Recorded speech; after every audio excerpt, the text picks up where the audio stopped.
Peace, peace, peace. All right, let's get to it. Let's get to it. Let's get to it. How y'all feeling? How y'all feeling? How y'all feeling? How y'all feeling? Come on in the room. Come on in the room. Today is Tuesday. Land Investing Tuesday. 7 days a week for me, really. We doing something, right? 7 days a week, we're doing something to further the agenda. 7 days a week, we're doing something to better ourselves, whether that's simply reading a book, whether that's doing something with AI, whether that's doing something on watching something on YouTube. Do something to better yourself, because when you know more, you'll do more. In theory, that is how it should work. Today, I want to explore tax sale auctions. That is something that I dip my head into on a regular basis. Why? Two reasons.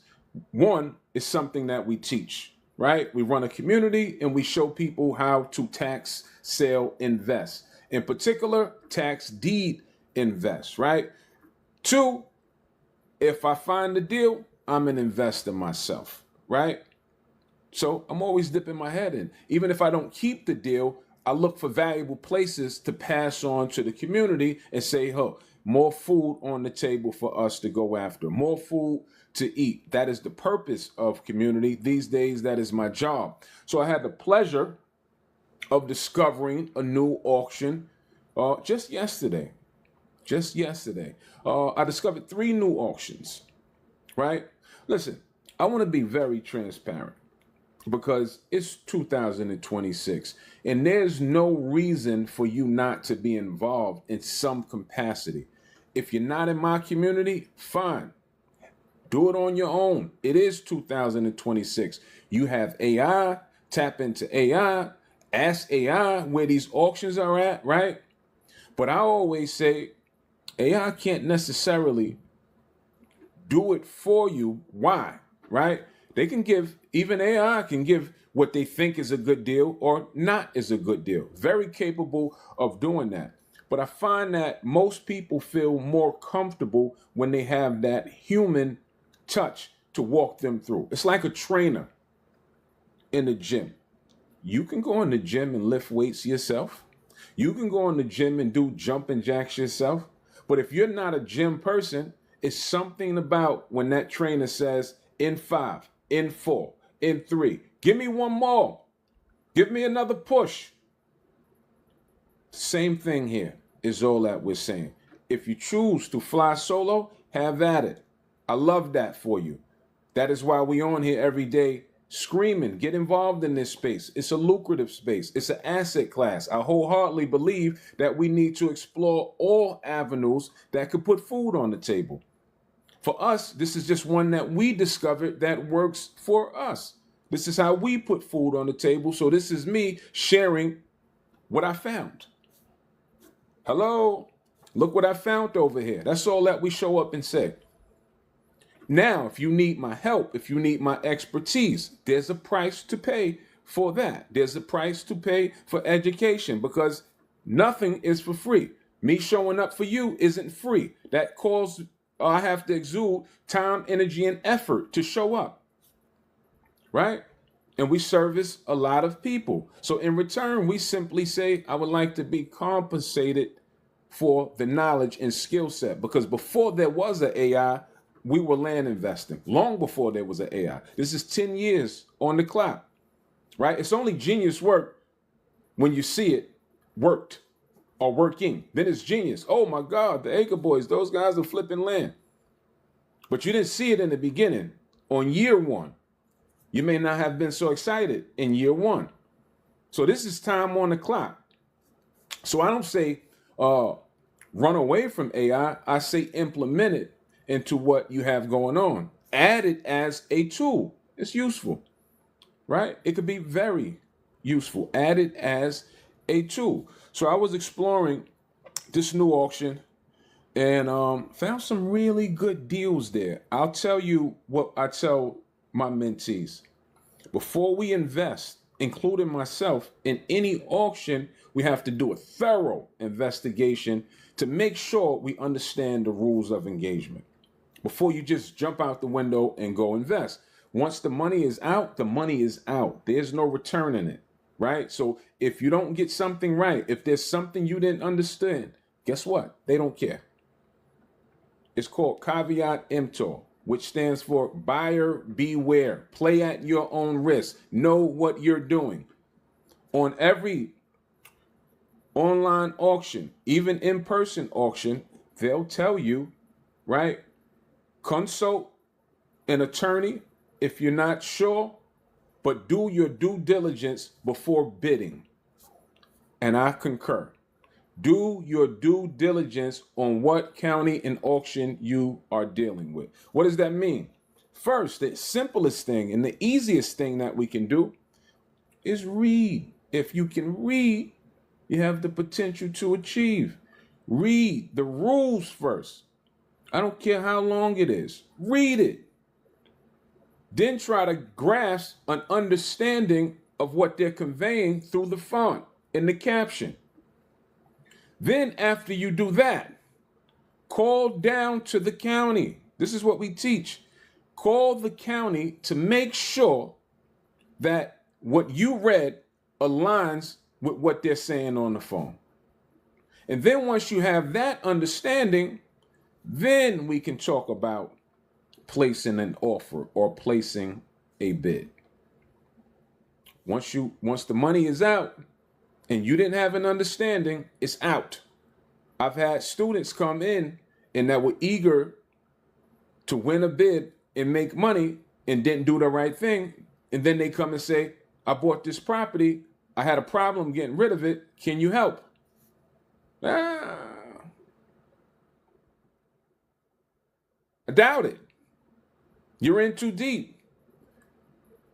This business is done on the front end. We have to gather data on the front end so we can make decisions. Data allows us to make decisions. This particular auction, they had a little bit of everything in it. They had houses, they had land. Houses from an auction, very, very risky, right? Very risky, in my opinion.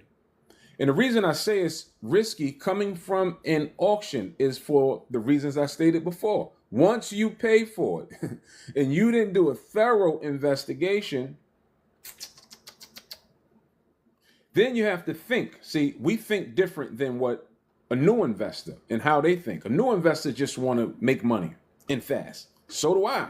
But I'm wise enough and smart enough these days to know, let me think this whole thing through. Meaning that if a house, a valuable house, is in a tax sale auction, who lets a valuable house go due to non-sufficient payments of taxes? Right? Think. Why would they do that? Does it happen often? Absolutely. But why is that house still at the auction, just waiting for you to pick it up? Silver platter. They serving it to you, right? The whole catch to tax deed investing in land investing is figuring things out. What's wrong? Most people look for what's right.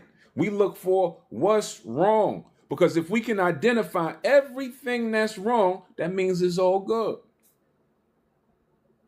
We're not looking for what's right.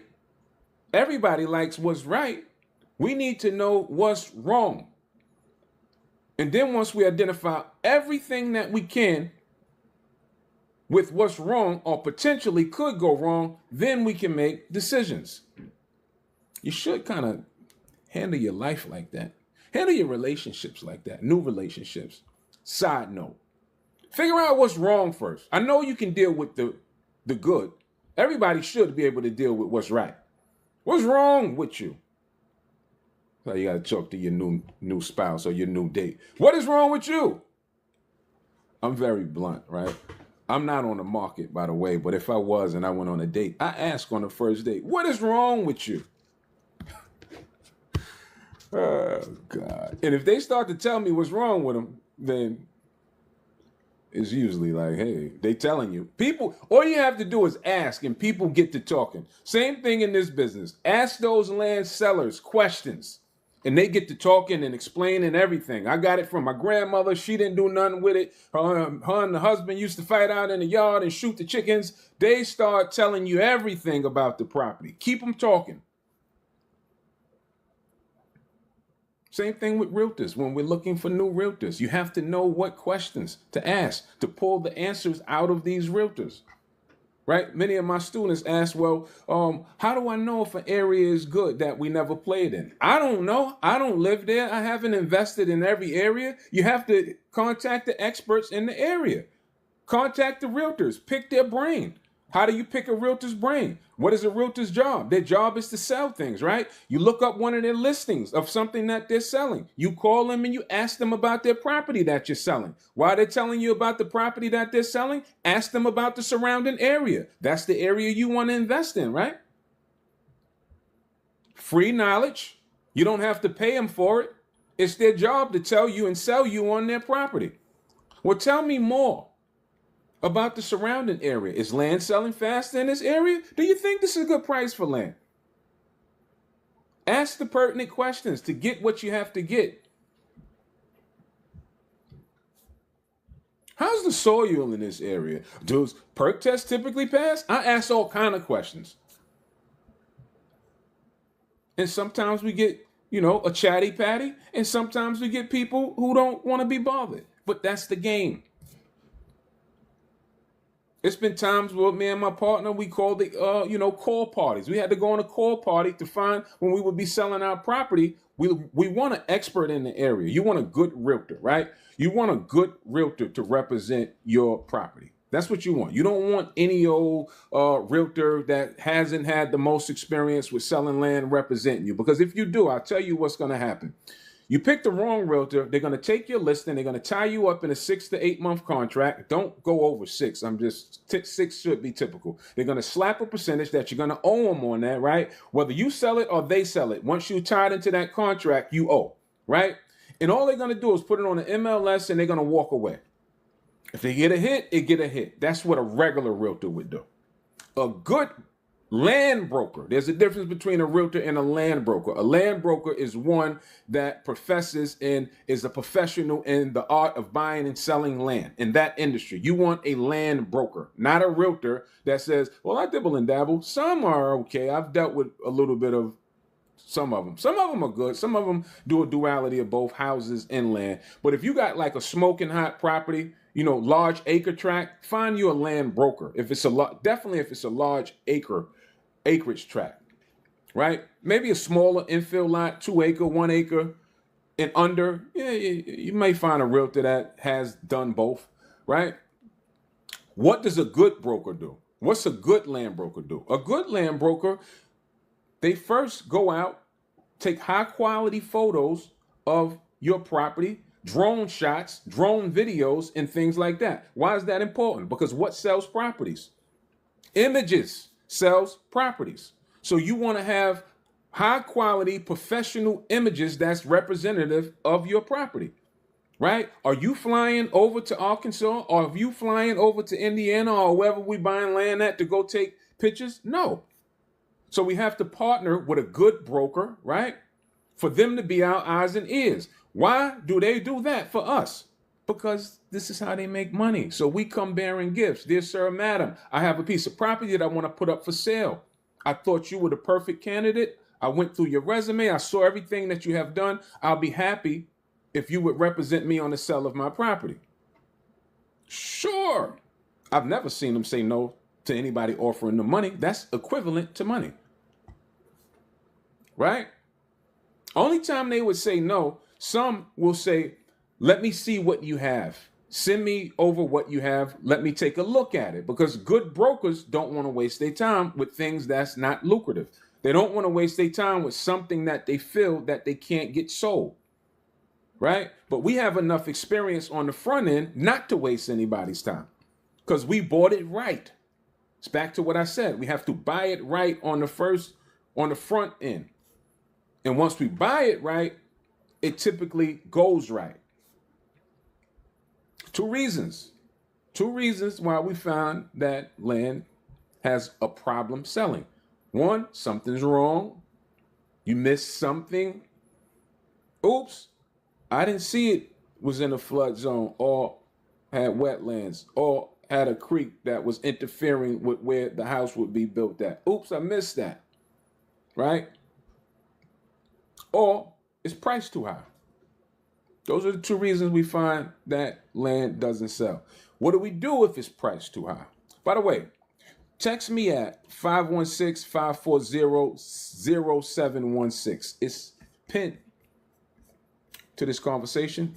Text me at 516-540-0716. Why am I asking you to text me, right? If you're ready to get started land investing. Don't text me and ask me all kind of questions because you're not going to get feedback. But if you're ready to start land investing, serious inquiries only, text that number and we can see if you're qualified to move forward and seriously about ready to get started. I'm looking for action takers. I like action takers. I like action. Action is how you move the needle. Action is how we get things done. We can talk till we blue in the face. At some point, you're going to have to take action. You can do all the research that you want. You can chat GPT all day for 30 days straight, 6 months straight. You're going to have to take some action at some point. All right, so contact a good broker. Have them represent you. You're worth it, right? You want the best of the best representing you and representing your potential sell, right? Make sure you get in touch with a good broker. So I'm in a new area now. I have enough knowledge and expertise to see what I can see. Comps, right? That's important. What's the comps in the area? Why do I heavily focus on comps when I'm in a new area? I focus on everything, but the comps let me know price point. What's selling? How much are things being sold for? This is now, these days, AI is really good at that. It speeds things up. Only thing I say with AI in your land business, cross-check it. Don't just take anybody's word. AI, a realtor, do your own. Take your own word. Trust your own gut. Because if it goes wrong, what are you going to say? God damn it, AI? God damn it, broker? No, trust yourself. So that's the same thing. That's something that we teach. Yes, use AI, but have the knowledge and capability to cross-reference what AI is even telling you. It's your money, is what I'm saying. AI is emotionless. If they get it right or wrong, and they definitely not going to pay you back. I ain't never seen that happen. Not yet. Wouldn't that be great? So trust yourself. You still have to have a skill set. You still have to educate yourself so you'll know where you're placing your money. So I'm in this new area and I'm focused on the comps. What things are selling for? What acreage size is selling for what? And it's a, see, I always say, like, clearly I want to make the most money as possible as anybody would, right? But what's a good deal to you? What's good numbers to you? That's personal. How much money is yielded off a deal are you comfortable with? Me, myself, I used to say, well, I still say if I double my money, that's a good deal. But that depends on price point, where I'm at in my career now. Like, I don't want to spend $4,000 to make $8,000. That's not the best or most attractive deal for me these days. Maybe for someone else, it's still a flip. A flip is a flip, right? But for me, if I'm spending 4, I kind of like to make at least 12 these days.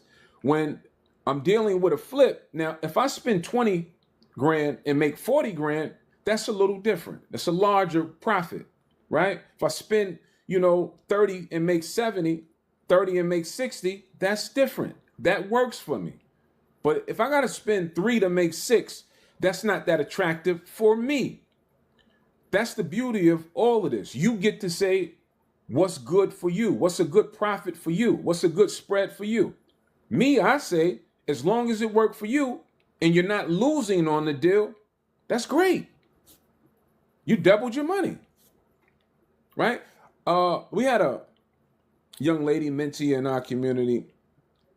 She bought from an auction we introduced her to.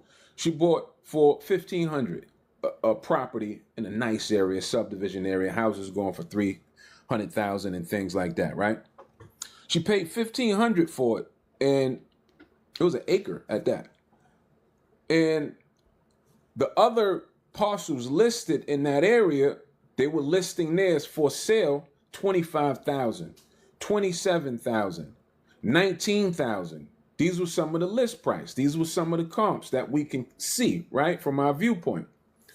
She put hers on the market for $19,000, right, to fit in, which is something that's not a bad idea, right? We don't want to ruffle the market of what they're doing. We just want to fit in, right? Preferably, we want to be the cheapest on the market, right? Why do we want to be the cheapest on the market? We want to be the cheapest on the market because typically that's what people are going to flock to. Oh, that's cheap, especially if you have a good piece and you're the cheapest on the market. Now, when I say cheapest on the market, if they're selling theirs for $19,000, I don't want to have mine at $15,000. I mean, I just want to be right underneath the 19. So if it's 19,000, I want to be at 18,999. It's like the price is right. I just want to be in $1 under yours so people could see mine and say, oh, that's the scheme behind that. Anyway, she listed hers for $19,000. And within like 2 months, she got a hit. Someone offered her $12,000. We've told this story before too. Someone offered her $12,000 and she declined. She declined the 12 grand. She only paid $1,500. If it were me, I'm just saying, right? I'm taking the 12 grand. If it were me, that was my advice to her, but I can't tell people what to do, right? She put it back on the market and she got 15 grand for it. So it worked out for her, right? She held her to her guns, stuck to her guns. She made more money on the deal, which was great, but still, even telling the story, if I pay $1,500 and a $12,000 offer comes in, it's not like these offers was coming in a week. That's different. If the offer was coming in, multiple offers in the first week, first 2 weeks, then I may play a little hardball. It had been on the market for like 2 months, 3 months. It's not that long, right? But still, I'm taking the 12 after 2 months, 2.5 months. If you offer me 12 and I paid $1,500, I'm going to take it 10 times out of 10. Why? Because that'll allow me to go buy more and I turn to profit. Then I'll go look to do the same thing over again, which she did. She took her money and she went and bought more. So we say, it's your business. How much do you want to make? There's no right or wrong answer to that. If she would have took the 12, that would have been her prerogative. She chose to hang out and wait. She made a couple of dollars more. Great. But for me, it just depends on the denomination if I'm comfortable with just a regular flip. So, 4 for 8 these days is, will I take it if it falls in my lap? Yes, it's still $4 grand that you're making, but am I salivating when I see those? Not really. So at this auction that I'm at, I was impressed. Like a lot, sometimes when you deal, we're in the space on a daily basis for years now. Sometimes a lot of auctions don't have nothing. Sometimes some of them crappy, and sometimes they're really good. So when I find one that I find attractive to me, that, I'm starting to see price points that attract me, I get a little excited about that. For instance, this is why I really need to know, and I'm making contact with the people I need to make contact with, is because they got a couple of properties listed for 25 grand, right? Properties listed for 25 grand. Now, 25, now this is cash. This is all cash. So, no one wants to lose on 25,000 from an auction, right? You don't want to lose 25 grand. So this is why I say you have to get this stuff right. You have to do as much homework as possible, because that's going to be a pity if you lose 25,000. They're not going to refund you, right? And if you lost it and it's a bad property, no one's going to buy it. I mean, you may get somebody to buy it, but you definitely won't turn the profit that you intended to turn when you bought it. That's a fact, right? So this auction, from what I can see right now, I need someone, an expert in the area, to confirm what I can see. I feel strong about what I'm seeing. It'll be buy for 25, list for 65. I like those numbers. Buy for 25, list for 65. I can work with that, right? Because the thing about list price, you can list for whatever you want.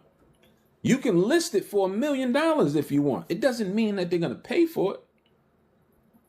The market is going to dictate price point. The market is going to dictate what the sweet spot is. So the sweet spot that I'm seeing is that it'll be a buy for 25, list price 65. Hopefully we sell somewhere around 55, 52 to 55. Now, if it worked out that way, am I upset? Absolutely not. I'll take that. And then I would probably go look to do it all over again. Now, that's the hindrance of auctions. Because you heard, if you listen to the language I said, then we'll look to go and do it all over again. See, auctions, you're at the mercy of the auction. What if there's no more properties there? Do I got to wait till next year? If I found a good deal or good deals with an S, they all gone. I got to wait till next year. Well, that's a possibility. So that's why we teach multiple things. How do we go around the auction? Like, I don't even have to go to the auction, to be honest with you. I can just send out offers to the area and make the owners come to me. That's usually what I do. But a deal is a deal. So I don't care how I get it. I don't care if I get it straight from an owner. I don't care if I get it from the auction. If the auction is offering a good price, then play at the auction. But if the auction is causing any friction, go around the auction. That's a little more advanced. And that's something that I try to teach my students, is to see the board clear, see everything, right? There's always something, data that we're picking up and learning. Even when we're not buying, just by doing research, we're learning an area. Is it value in the area? The key thing to all of this, wherever we're looking, whether we're buying or not buying, the key thing that we're looking for is movement. What is movement? Are things selling? Have things sold in the area? If I find an area that things have sold and things are selling, that means that, in theory, if I land something in or around that area, I shouldn't have a problem doing something or turning a profit. We don't want to plan areas where there's no movement. Whether we're doing auction or whether we going direct to owner, if there's no movement, then that's an oxymoron. We study something that's called days on market. What's days on market? Days on market is going to depict how long things are sitting on the shelf, how fast things are moving off the shelf. Very important stat. Data, data, data. Data makes decisions. You don't want to plan a market that says it's 300 days on market. What does that mean? That means that it could take you up to 300 days to sell your property. Now, is that etched in stone and it'll go exactly what the data spits back out to you? No. It just means that on average of all the properties in the inventory of that area, on average is taking that amount of time, whatever that days on market is. All right. Oh, text 516-540-0716. 516-540-0716. That is a real number. Only text if you're ready to start doing some land investing. If you're not ready to do land investing, that's okay as well. Continue to chime in. Tell a friend to tell a friend. Very lucrative space. Forget lucrative, right? Like, I'm very practical. It's a space that if you get in and understand all that it offers, you can create an avenue for you to eat. That's it. I'm not telling you you're going to get rich, because you probably won't, especially in the beginning. Not in the beginning, you won't. But if you stick around and continue to learn that all this has to offer, and then you position yourself right, yeah, you can run it up. How do I know that? Check data. What has every wealthy investor in America invested in? Opportunity. The upside is high when it comes to land investing. This is still a ground floor opportunity. It's not a crowded space. There's enough to go around. There's 1.9 billion vacant available acres. Are all acres out of the 1.9 billion in inventory usable or buildable? No. But a good portion is. It's all kind of uses. It's all kind of land uses. It's not just that we buy land or people buy land to build houses. That's not true. People buy land for multiple uses. Clearly to build, to farm, commercial use, recreational use, shoot guns, raise cattle, small cabins, tiny homes, container homes, family compounds, homesteads, off-grid, desert land. It's all kind. It all sells.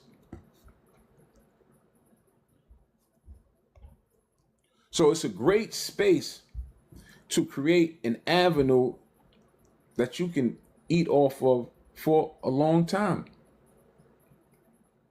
And I say, just don't take the journey alone. Get with some people that have knowledge and that's moving on a high level, preferably. I'm talking about myself now.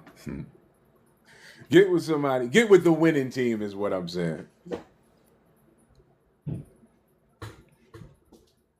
No, can we help? Yeah, we can help.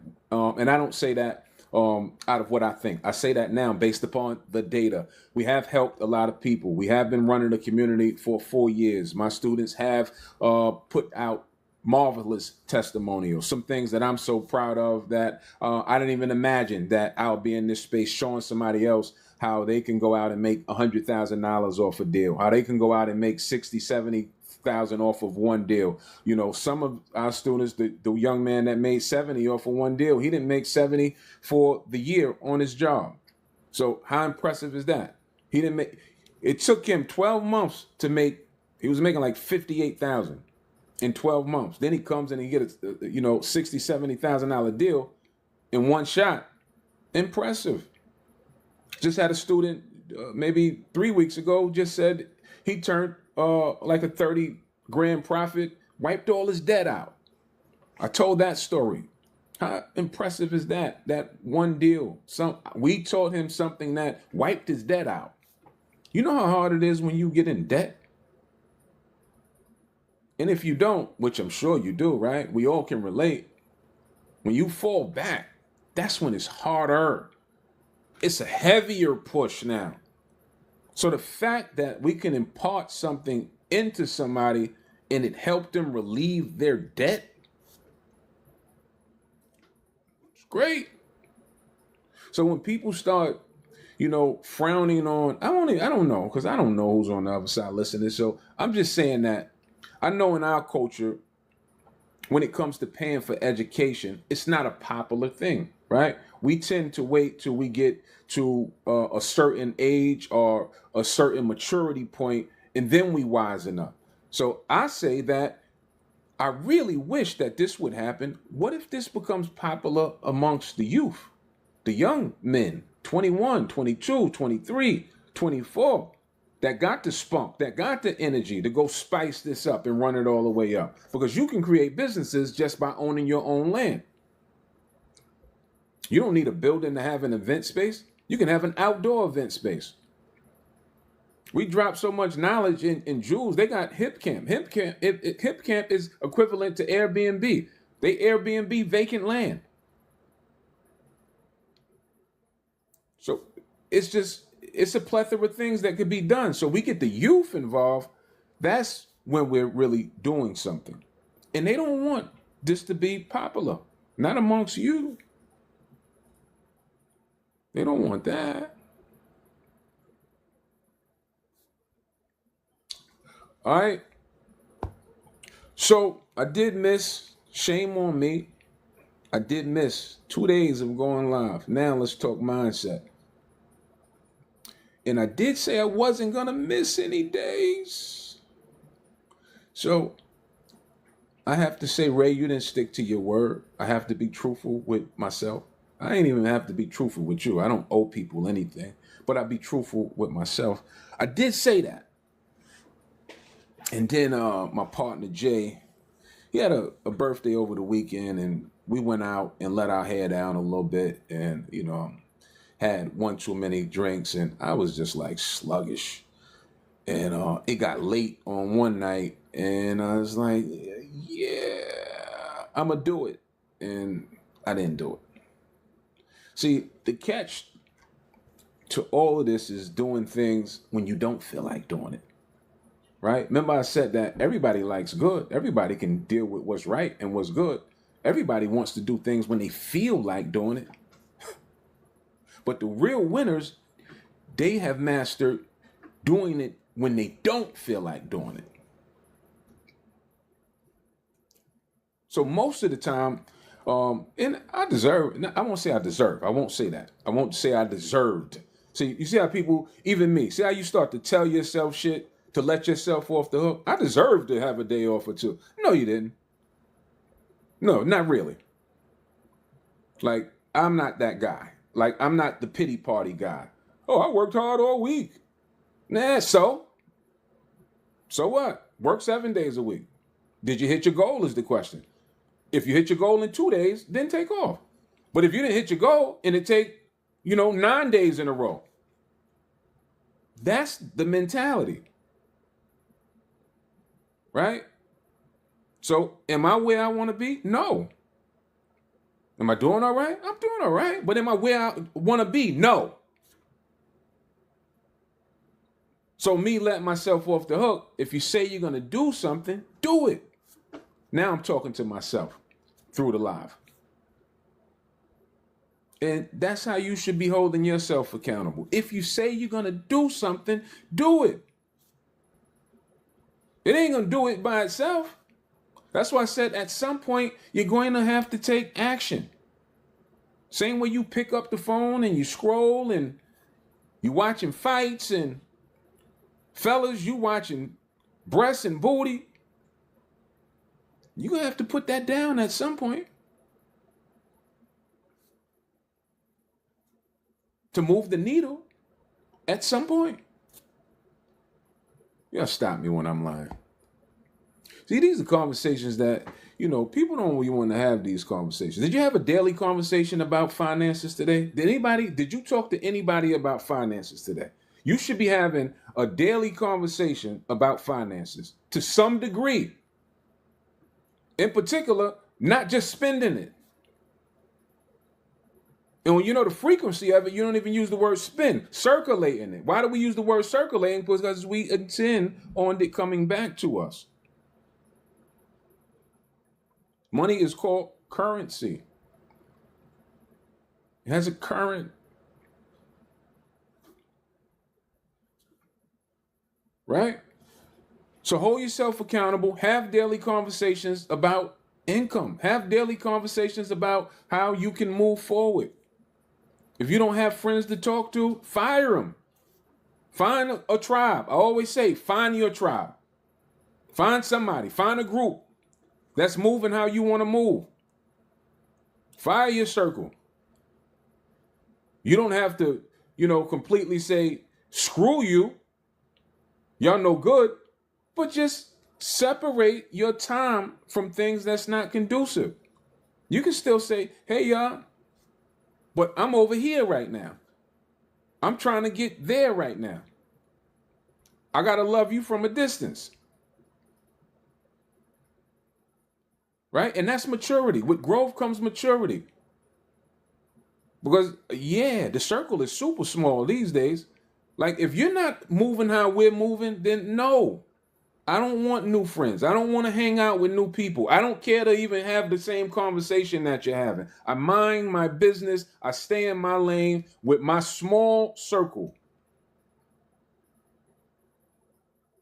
We're all on the same page, same common goal. That's like, when people go to church, right? And the guy was saying, like, why the prayers don't work. The prayers don't work because you got 95 people at the altar praying at the same time, all praying for different things. There's strength when everyone's on the same page, putting out the same message, praying for the same thing.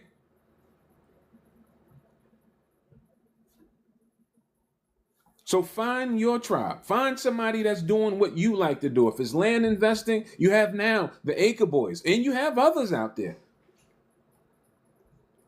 I'm smart enough to know what's going on. I watch who's doing what. I'm not a hater. I don't care who you get with. Find somebody that is conducive for you and what your personality wants to be around. I just want to see us win. That's all I'm saying. I just want to see us win.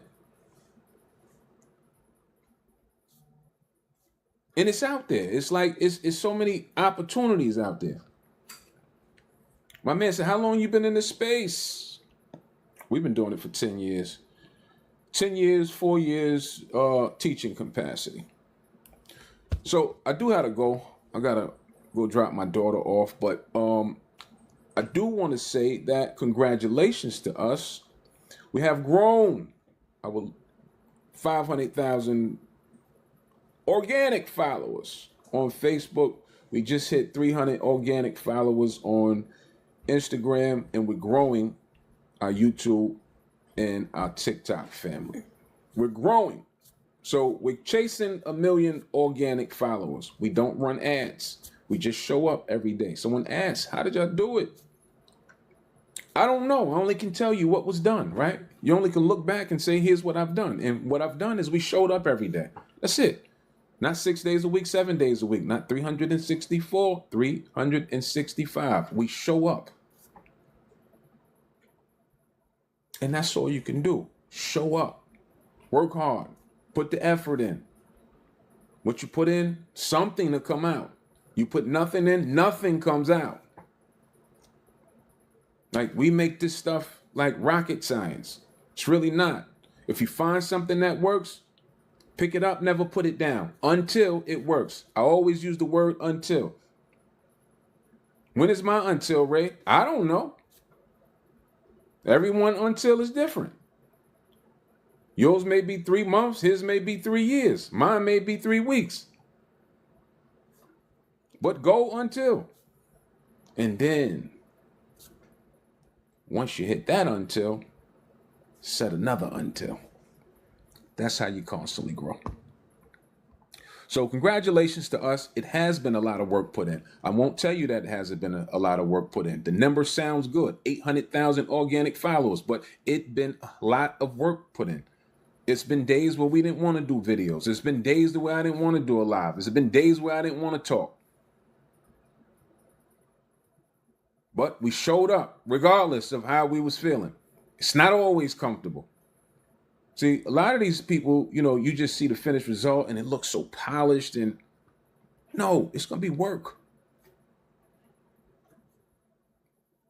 It's going to be effort, a lot. When it comes to investing in land, when it comes to tax deed investing, you ready to fall asleep on the list? I have and still will. So if you ain't ready to work and put that type of effort in, then don't get involved. That's all I'm saying. Winners win. All right, I got to cut out. We'll tap back in tomorrow. Text 516-540-0716. Serious inquiries only. If you're calling to just chat about nothing, you probably won't get too far with that number because it is a real number. But if you're serious, then someone will respond. 516-540-0716. Peace, love. Enjoy the rest of this one.